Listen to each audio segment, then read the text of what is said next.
du grand froid.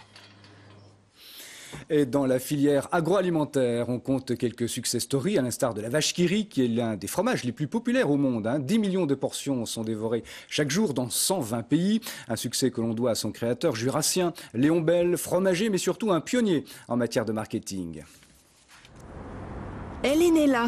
La plus célèbre des vaches était fabriquée à cet endroit précis dans les années 20. Logique donc que la famille Bel ait choisi le lieu pour lui offrir une maison qui abrite tous ses souvenirs et quelques-uns de ses secrets.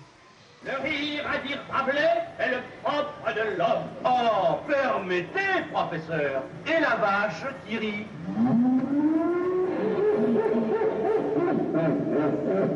Vendue dans le monde entier, la vache qui rit évoque souvent pour ceux qui viennent ici des souvenirs d'enfance. En 90 ans d'existence, elle a marqué plusieurs générations. Les visiteurs de la maison ont donc de 7 à 77 ans.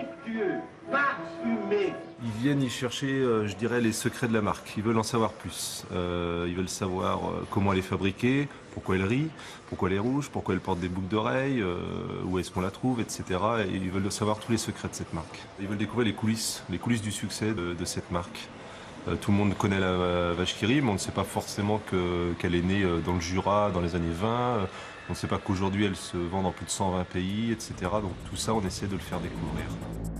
Un fromage fondu en portions individuelles, Léon Bel tenait son invention.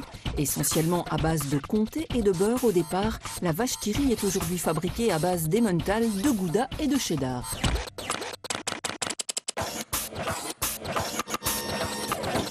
Mais la force et le génie du créateur de la vache qui rit, c'est aussi qu'il a inventé le marketing. Dès 1926, il a installé un bureau de publicité au sein de l'usine. C'est une histoire, c'est l'histoire du marketing en fait avant l'heure, puisque Léon Bel est un véritable précurseur dans ce domaine-là. Et très tôt, on voit différents supports publicitaires qui apparaissent. Dans les années 20, vous avez les affiches publicitaires. Après, dans les années 30, vous avez tout ce qui est presse et journaux. Et ensuite, dans les années 50, il va y avoir les premières publicités au cinéma qui apparaissent, notamment avec Pauline Carton. Moi, j'en ai connu des gens, ils ont failli divorcer à cause du fromage. Les fromages Bel, marque vache qui rit, c'est l'assurance. L'assurance fromage. La vache qui rit.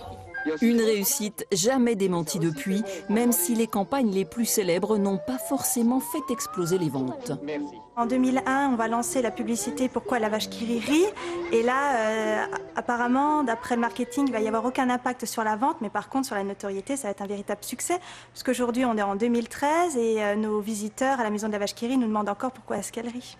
Et forcément, plusieurs décennies de publicité et d'objets dérivés ont permis d'alimenter les stocks des collectionneurs. La Maison de la Vache qui rit ne peut que s'en réjouir. Ce qui est je veux dire, différent par rapport à des musées classiques, j'ai envie de dire, c'est que la marque continue d'exister, donc de produire tout un tas de boîtes, de produits dérivés, etc. Donc on court après les équipes marketing du monde entier pour récupérer et avoir des exemplaires de tout ce qui se produit. Et c'est presque plus difficile que d'obtenir les choses anciennes.